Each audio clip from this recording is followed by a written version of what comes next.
Hello everyone, this is Nilesh here once again. In the earlier classes, we had discussed about C# object-oriented programming. There, we discussed about class, object, and inheritance. We also talked about the polymorphism, compile-time polymorphism, as well as runtime polymorphism. In the previous session, we discussed how this runtime polymorphism is actually implemented in one of the big case study. There, we also talked about seed method and seed classes. We discussed the abstract method, abstract classes, and we implemented multiple classes together to see the real use of inheritance and polymorphism. Now it's time to take our OOP understanding to the next level.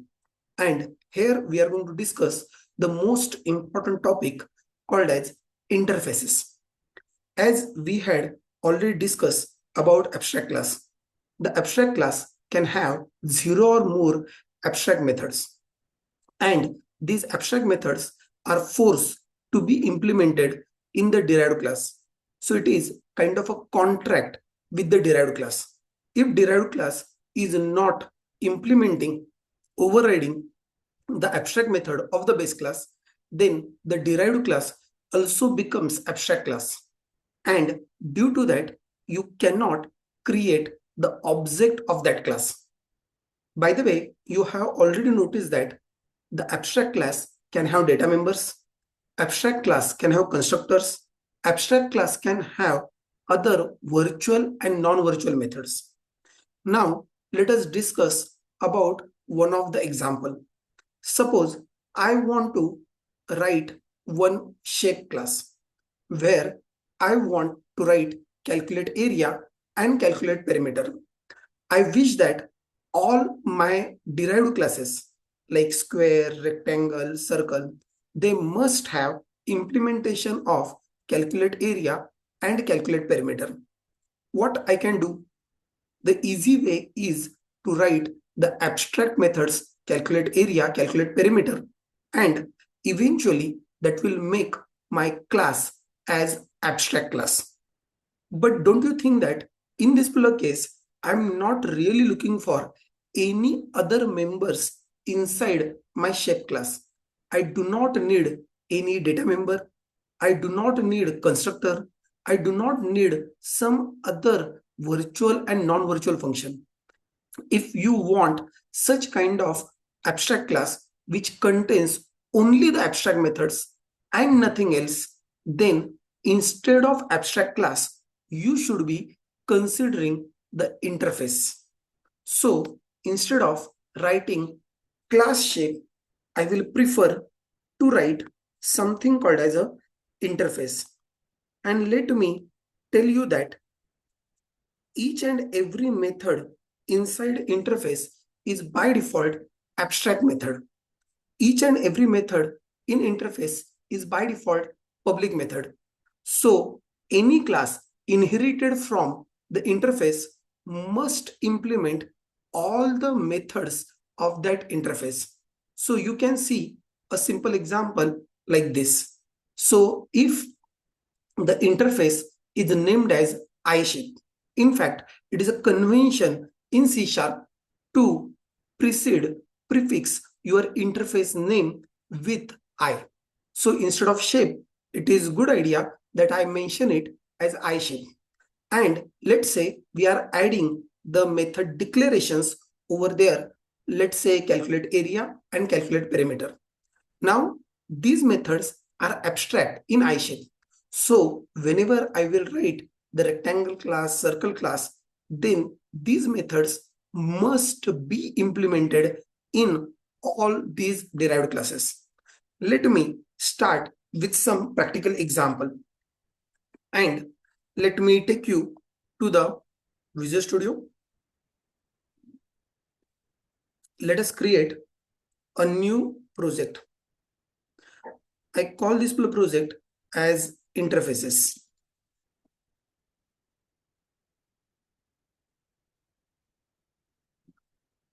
Over here, I want to declare the interface. So declaring interface is very simple. All I can do is use interface keyword and then iShape. Then inside this, I want to write the method. Let's say double calculate area and double calculate perimeter. Please note that I really do not need to set these methods to be public because by default, these methods are public. Also, I need not to call this method abstract because by default, all interface methods are abstract. So when I will write a class, let's say rectangle, inherited from iShape interface, then it is compulsory to override the calculate area and calculate perimeter into the rectangle class. So let me write public double calculate area and public double calculate perimeter. Of course, to do this kind of calculation, I must have some other members over here. Let's say I have something called as a length, and maybe I have another thing, let's say breadth. All good. And area calculation will be length into breadth. For perimeter calculation, it can be written simply 2 into length plus breadth. So this can be implementation for calculate area and calculate perimeter. As you go ahead with writing another class, let's say circle, and if circle is also inherited from the iShape, then you can add the separate members inside the circle. Like I want to add the member called as a radius, and then I want to implement the method calculate area and calculate perimeter. Let us use the Visual Studio shortcut. So we can ask for show all potential fixes. And that is nothing but implementing the interface. Moment I click this, these method stubs are added over here. And inside this, I can write my logic. Let's say it is pi r square, where we can mention 3.14 into radius and calculating perimeter is basically calculating the circumference of the circle, which is simply 2 pi r. Likewise, you can keep implementing additional classes, and in each class inherited from iShape, you must implement calculate area and calculate perimeter. Something very important you should have noticed in this syntax. Please note that we are not using the abstract keyword in the interface.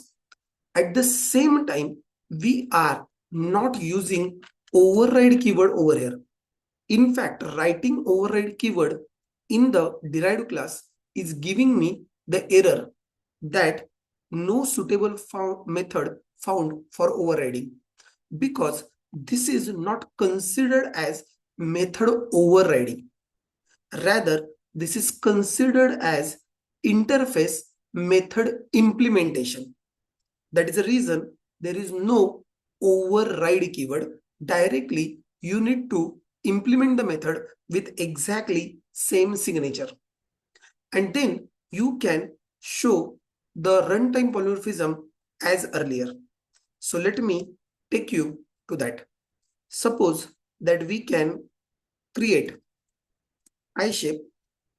Let's say shape is equal to new rectangle, and we can have length is equal to something and breadth is equal to something. Great. I want to now print the area and rectangle. That can be done.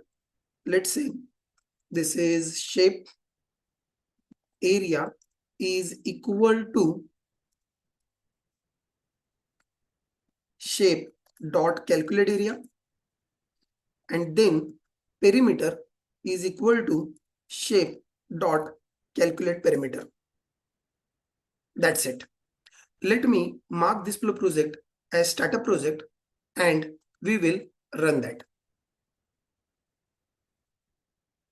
Yes, you see that area is 50 and perimeter is 30. But what if my shape is not rectangle? Let me try the another one. So I can have shape is equal to circle. And for this circle, the radius is equal to, let's say, 7. In this particular case, the same call, calculate area and calculate perimeter, will actually invoke the methods of the circle. And you should see the result, which is nearby 154 and this is nearby 44. Again, we get the expected result. This was a very basic and very classic example of interface. I'm surely planning one more session discussing the real applications of these OOP concepts, including abstract classes, interfaces, and something related to the solid principles and design pattern. At that time, I will be talking about another example related to interface. But for this session, my focus is to teach you the basic syntax of C# interfaces with the help of simple, classic, traditional application. Anyway, this C# interface was pretty straightforward and it was allowing only implementing calculate area and calculate perimeter functions. But as C# language advances, C# also allowed to write some constant fields inside the interface. So you can directly go to the interface and add something called as a const double pi is equal to 3.14. Please note that this particular constant fields must be initialized at the point of declaration, and your C# compiler will technically replace them while compiling your code into the IL. So instead of hard coding 3.14 everywhere and in every derived class, I can directly declare it as a constant. Please note that this should not be considered as a data member of an interface. This is just one facility provided to you so that all relevant constants for that particular interface and its subclasses can be clubbed together at a single place. There is no concept of having instance data members in the interface. So let me try implementing it over here. Let me try to put const double pi is equal to 3.14. And then you will find that instead of using 3.14 hard-coded over here, we can use the pi over here directly. You can try to say ishape.pi over here, because this one is never treated as instance member. Rather, it works more or less like a static member. And on the similar line, I can use at this place as ishape.pi. In future, if you want to modify the value of the pi, you need not to modify at remaining all places. All you can do is you can just go to one particular place where the pi is declared and you can directly modify it over there. You can run the application and you can see the result is now more accurate. Yes, this particular feature is added into C# newer versions. Apart from this, let me tell you that C# interfaces are not limiting you to have only the method declarations. You can also have something called as the properties, and you can force the derived class to implement the properties. Let me show you a quick example. Suppose that I want to implement one property called as a name. And this flow property, I'm using the read-only property, only the getter property.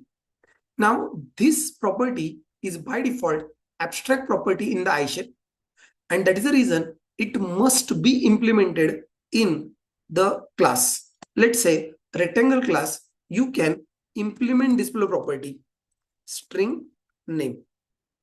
And in this case, you can use some sort of a backing field, and you can return. For sake of simplicity, here I'm just hard coding this to rectangle. On the similar line, I can also implement this particular property in the circle. So let me go ahead and put public string name, and inside this we can write the get, and let me return hard-coded circle from here. That's it. Now let us try to call this. Instead of hard coding the shape word over here, let me call shape.name. And now you will find that since it is an object of a circle, it will get the name circle and it will print it over there, circle area. If it was object of rectangle, you should be able to see rectangle there. I hope this is simple and straightforward. So let me take you to the concept of interface. As you have seen this example of interface syntax, now you can understand this concept better. So basically, what is interface and what is the purpose of interface? Let me tell you, the interfaces are used to define a contract or define a specification. Interfaces ideally doesn't contain any kind of implementation. We will talk about some advanced C# interface features added in C# 8.0 and onwards later.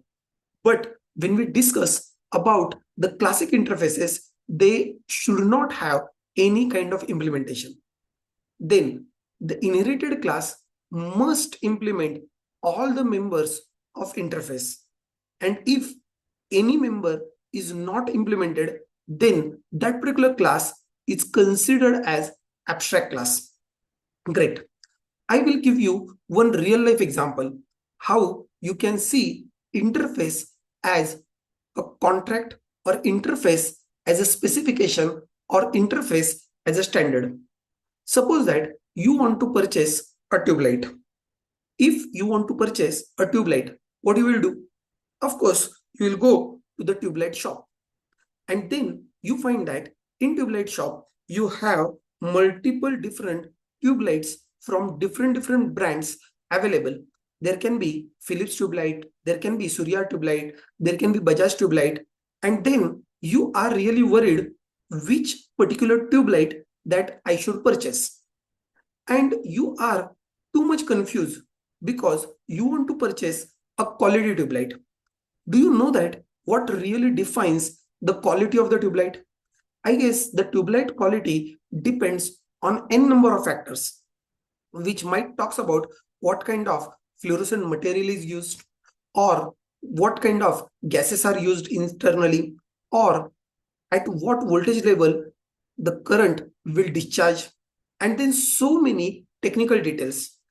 So how you are going to decide which tube light is best tube light? Of course, every company keeps saying that my tube light is best, but how do you trust these?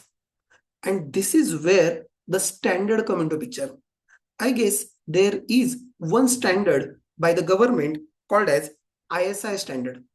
And this ISI standard for the tube light specifies the rules and regulations. It only tells you the set of rules to be implemented in that particular tube light so that the tube light should be considered as a quality product.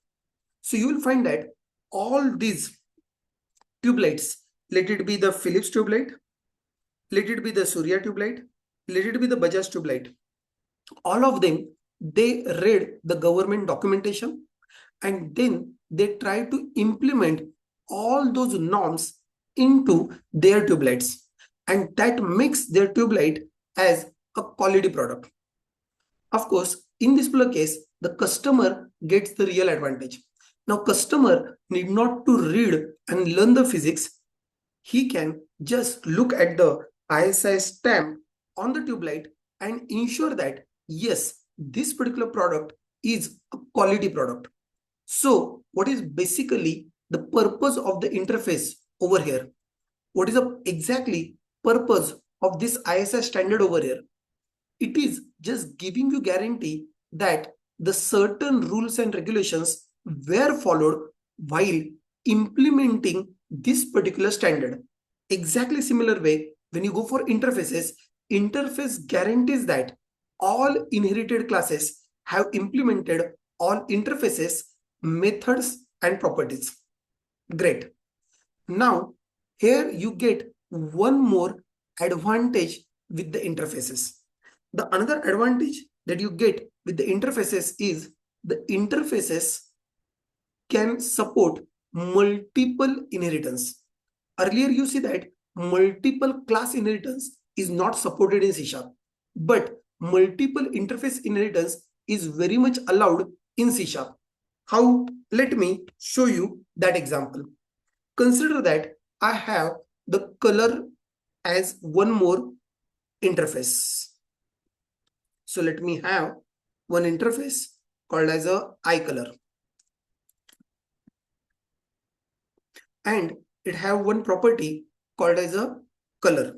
So let me declare string color, and right now I just mark it as get. If you want the getter setter property, yes, you can continue to have the property with the get as well as set. Now, if any class is inherited from eye color also, then it is compulsory for the class to implement this property. So if you want to implement this property, how you can implement? There are two ways. Let me show you both of them. The first one is our basic property syntax, where we can declare maybe color, and then we can write our standard color property. In this color property, we will write the get as well as set. And this is my implementation of eye color interface. And do you also recall there was a concept called as auto implemented properties? That could be another way of implementing the properties. So let me show you over here. I can use eye color, and instead of having the backing field and then getter setter explicitly, I can directly go for public string color, and then I will use the get part as well as set part. Now, in this particular case, you will find that this color is implementation of eye color interface property. Whichever way you want to implement the property, it is absolutely fine. Now, using this particular rectangle object, I can access both the area, perimeter, as well as the color. Let me quickly try one. Let me create another main, and inside this, let me create, let's say, circle, new circle. I can give radius is equal to something, and I can also specify the color is equal to something. Good. Now I can access the area. Let's say circle area is equal to C dot area or C dot calculate area. At the same time, I want to display the color. You can continue with this. Let's say dollar circle color, and then it should be C dot color. Wonderful. Let me just run this. Great. So this is how you can have both the functionalities in the circle class, rectangle class, and implementing these interfaces gives me guarantee that all features given in eye shape and eye color must be present inside circle. If you want, like previous example, you can create some array of shapes, and in the array of shape you can assign different shape objects, and then you can calculate the total area or total perimeter, or you can list down all the colors. For time being, I'm not wasting time on that. Let me go ahead and talk about the next thing about interfaces. As you are going for multiple interface inheritance, now there can be some different flavor or certain problems that you might see with this. Let me give you some idea. Consider that I have one interface called as a backend developer. And this backend developer has got one method called as a develop method. Good. I have another interface, let's say front-end developer. And this front-end developer also I have, let's say, develop method. Purposefully, I have kept both the methods with exactly same name and exactly same signature. Now let us see the problem that you will face due to the multiple interface inheritance. You can write a class called as fresher full stack developer. And this fresher full stack developer, I want to inherit from the backend developer as well as front-end developer. Now, what will happen? How do you implement this develop method? Let me tell you, there are two ways of implementing it over here. Way number one is to write the common develop implementation for both the interfaces. Means you can simply implement the develop method over here, and inside this method, let's say you can say that fresher implementing backend and front end. If you want, you can have the additional methods or properties into the backend and front-end interface, and those can be further implemented into the fresher full stack developer class. For time being, I'm just keeping it the actual problem that we are discussing. And now I want to write one main and see what will happen in this case. Let's say we have the main, and inside main, I'm creating this fresher full stack developer object.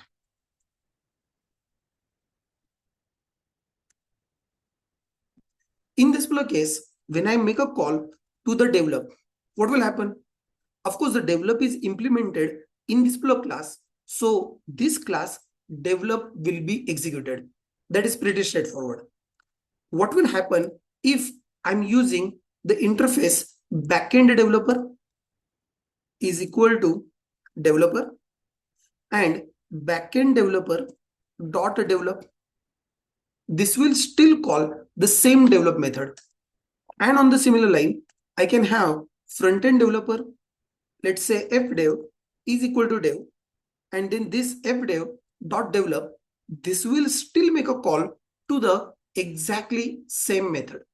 So in whichever way you go, whichever reference that you use, it is going to call exactly same method.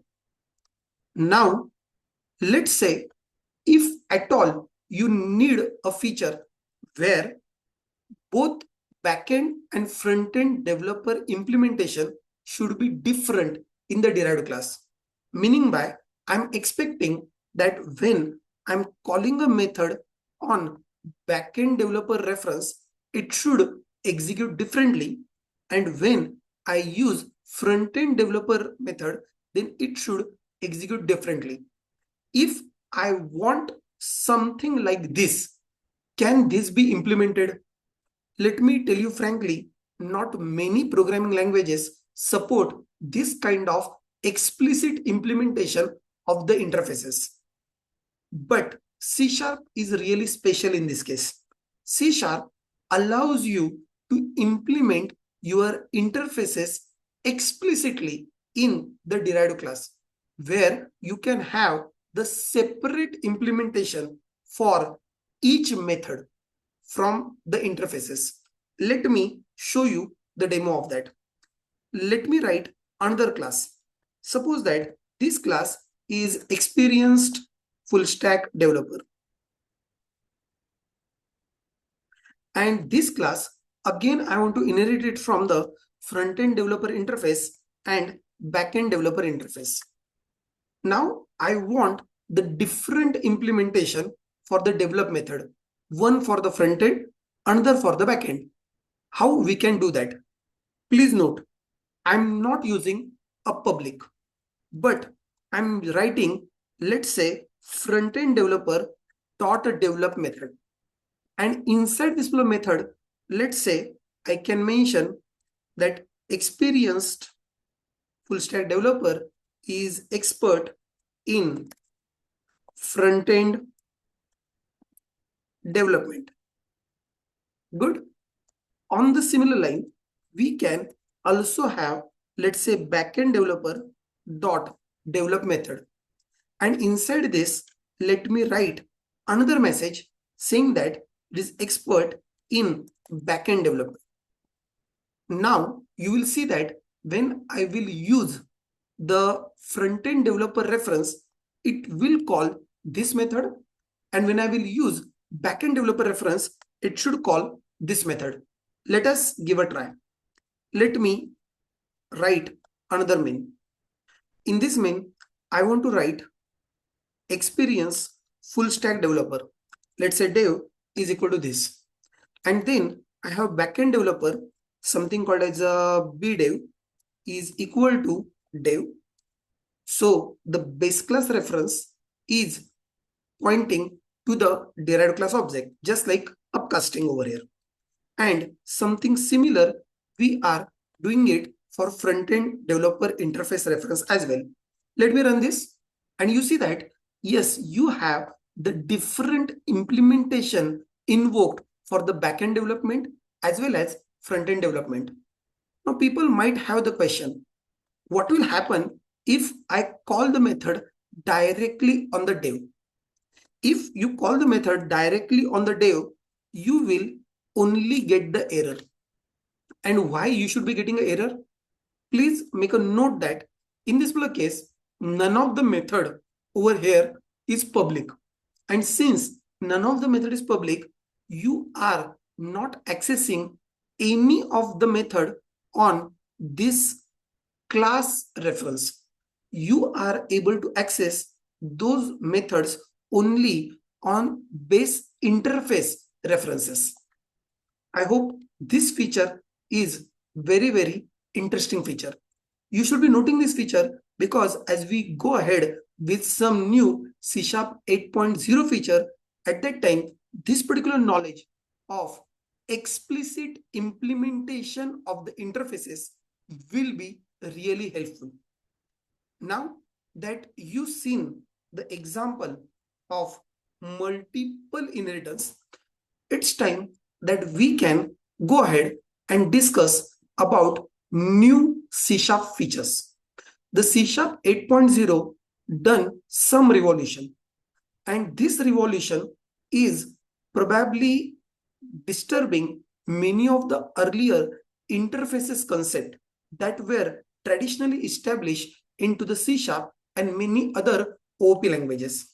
Before I jump onto that, let me tell you that why interfaces multiple inheritance was allowed, or why people recommended interfaces at many places other than classes.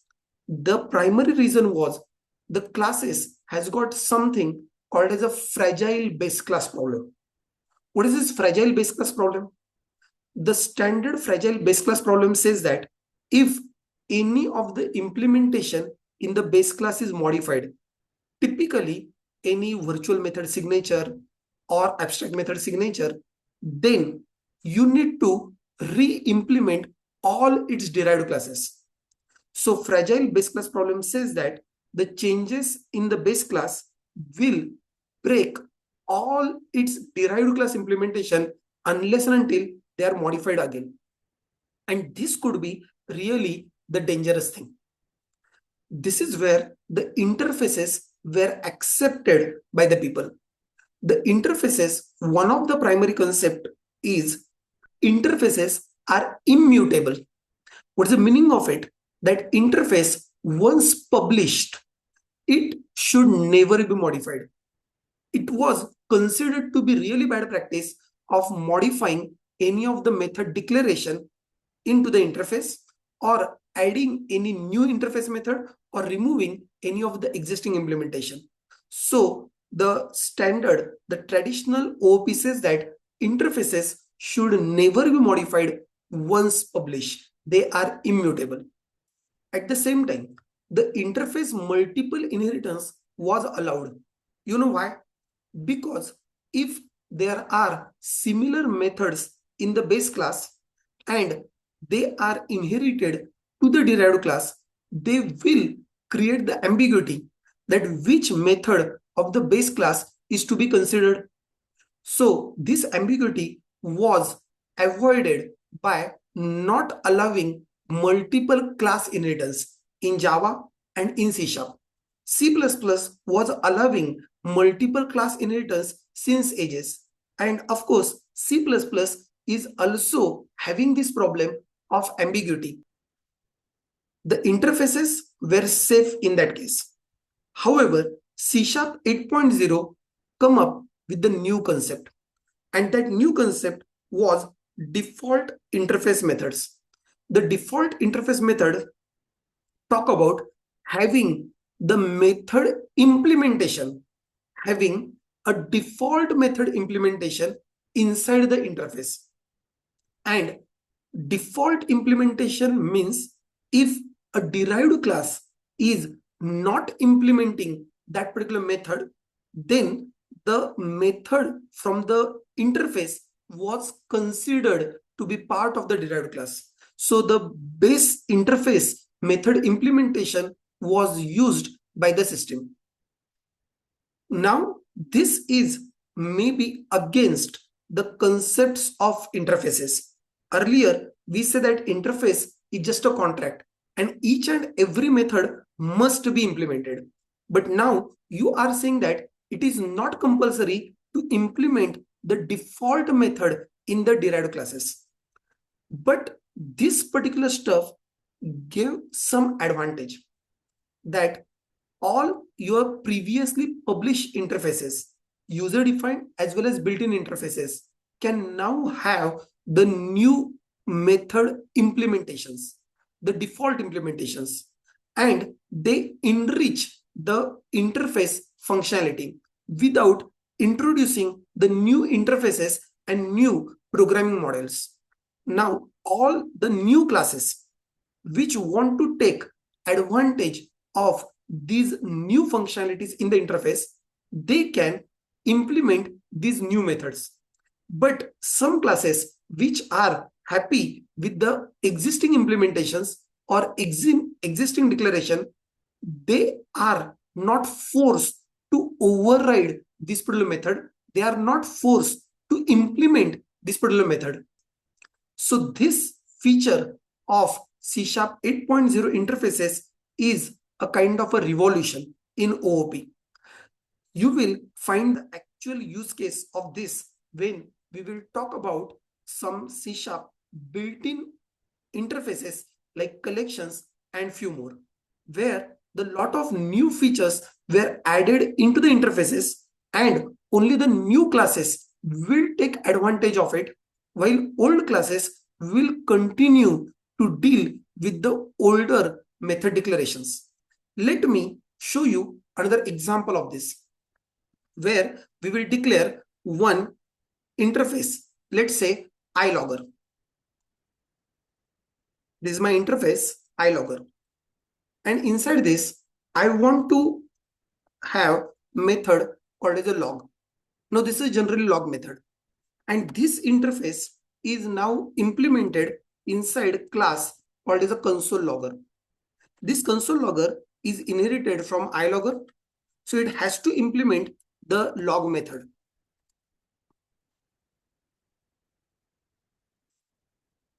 And inside this, right now, I will simply show the log on console. I guess this is simple. Now, if any new method is added in the interface, I guess it will make it compulsory for this particular class to override that method. Let me try to show you. Suppose that I have a method, let's say log error, where I want to add the error. Now, immediately it is giving me the error that this particular method must be implemented in the class. However, what I can do is I can have a default implementation. And this default implementation I can provide here. Suppose that I can mention error is equal to error. Now, you will see that it is not forcing the console logger to inherit or implement this log error method. You can write under main to test this feature. In this particular case, suppose that I have logger1 is equal to new console logger.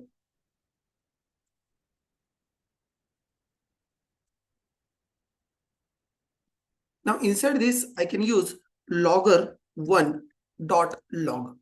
This method is implemented inside the console. So let's say that this is my first message, something like this. But what if I want to log the error? Log error. This log error is not really implemented into the console logger class. So I'm just saying that this is my first error. Let us try to run it. In this particular case, it has called the console class method. And in this particular case, where the console method is not implemented, it is happy with the interface given default implementation. Let's say that in future, some new developer want to write a new class, something called as a class file logger. And this file logger want to implement all functionalities of the logger, the old functionalities as well as new functionalities. Yes, it can implement it very well. So you can implement the log method as well as it can implement the log error method. Let's say string error, and both of the methods can be implemented explicitly. So let me put it over here. The file error is equal to, let me print the error. At the same time, I want to print my general log over here as file and this particular message.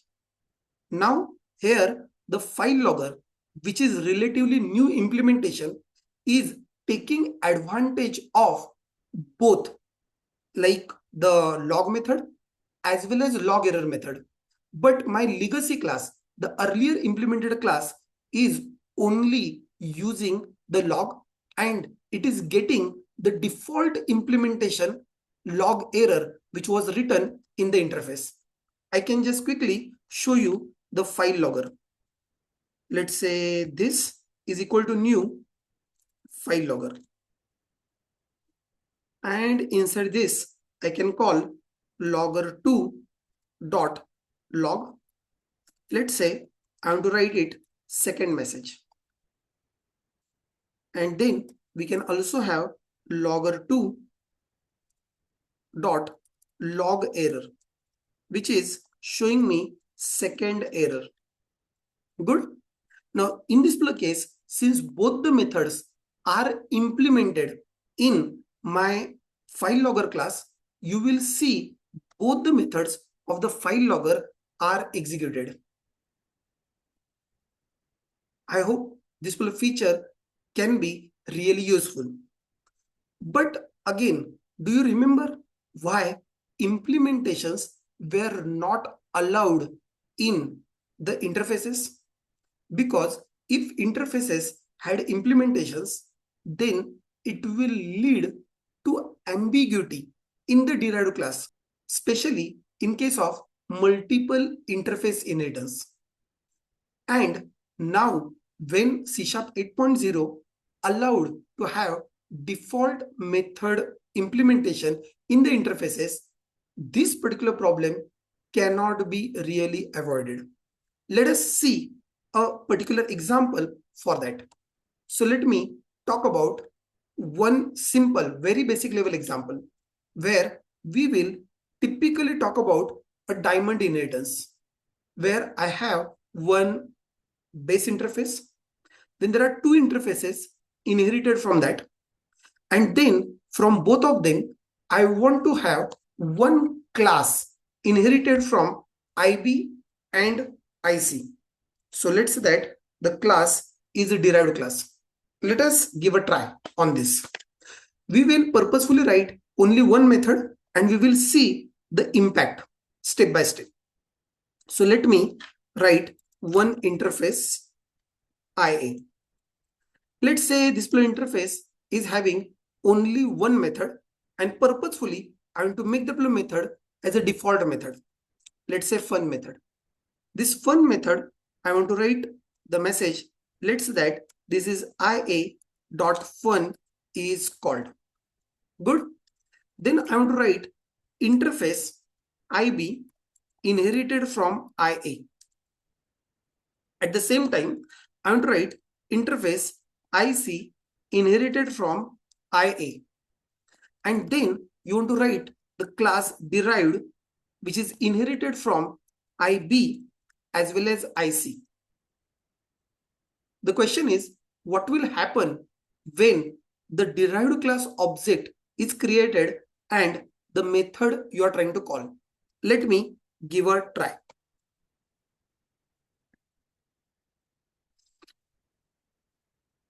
So I want to create object of derived. Let's say D is equal to new derived, and I want to call the method, let's say fun method, which was given in this particular IA. Now you see that typically this method was part of my interface. Ideally, it should be called with the interface pointer. So I will use my interface pointer IA, and then I'm calling the fun method out there. Now next, what will happen if this method is re-implemented in IB? Is it possible? Let me try to re-implement the method in IB. Of course, this particular method is now a kind of shadowing the method fun of IA. And let me use IB reference to call the method. You can take a look at with the IB reference, it is calling this IB method. However, since the method hiding was done with the IA, it is still calling the IA method only. Something similar, you can see it into IC interface as well. In IC interface as well, if you are using IA reference, it will only call the ia.fun. But with the IC interface pointer, it will call the actual method of IC. So far, there is no error at all. But what if I do not want to consider this as a hiding? I want this particular method as a redefining the ia.fun method. Can we use a keyword like override? Answer is no. The interface methods cannot be overridden. I guess we discussed it earlier. So in this particular case, I need to explicitly mention this as ia.fun. When I mention it as ia.fun, I'm trying to tell you that this particular method is the modified behavior of ia's fun. And whenever I will call it by using ia pointer, it should consider the latest behavior. Let me show you. If I'm using IB reference, 100% IB's method is called. But now if I'm using even IA's reference, what will happen? In this particular case, IA method implementation is there, but IB has got more advanced implementation of this, if it is having more advanced implementation of this, you will see that it is considering the IB method. Now, what will happen if I try to re-implement the fun method in IC? We can do this by writing ia.fun. But in that particular case, remember that the ia.fun method will be inherited into the derived class from both, that is from IB as well as from IC. And moment I try to implement that, you will see the error. Can you check the error? Saying that interface member ia.fun does not have most specific implementation in the derived class. Neither IB.fun nor IC.fun are most specific. This is exactly the same ambiguity error that I was talking about. How will you resolve this ambiguity error? In fact, there is only one way of avoiding this ambiguity error, and that is nothing but re-implementing the method in the derived class. You can re-implement the method in the derived class, and I can simply call it as a derived.fun is called. Now, when I use this IA reference, the derived class has got the most latest implementation of this fun method, and that is the reason it will actually call derived.fun over here. Now, there is no ambiguity error. You should be also having a question, what will happen if I use directly the derived pointer? If you are listening to the earlier concept clearly, you will realize that writing derived over here, this gives me error, because this is not the normal implementation of the fun. This is explicit implementation, and this particular method is not declared as public method. And since it is not declared as public method, you cannot directly call it on the derived object. If you want to call this on the derived class object, then you need to write the implicit implementation of that fun method, and that can be done writing it as a public method. Inside this, let me write the derived.fun is called, and in this particular case, it will always call this particular new fun method. Let me run this, and you should check that. However, with the interface pointer, it will not call this method. With the interface pointer, it will only go for the explicit implementation of the method, which you can see it a normal derived.fun is called. I hope you found this particular concept really interesting. So in this particular session, we talked about how interfaces are different than the abstract classes. We discussed that in interface, we can have the method declaration, we can have the constant, we can have the property declaration, and those must be implemented in the derived classes.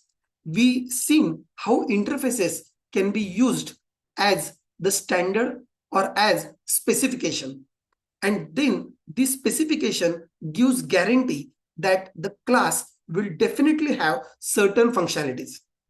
We also talked about the interfaces. The multiple interface inheritance is supported in C#.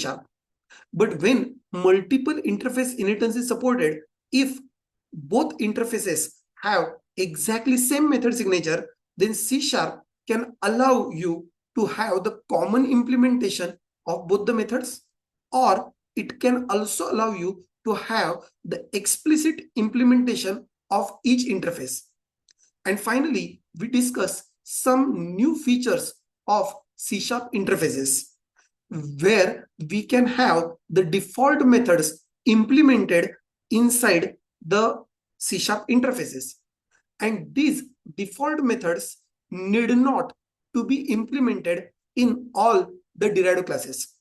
If any of the existing classes are there, they may continue to have only the earlier abstract method implementation, but in future any new classes are written inherited from that interface, then it will implement abstract as well as the default method implementations.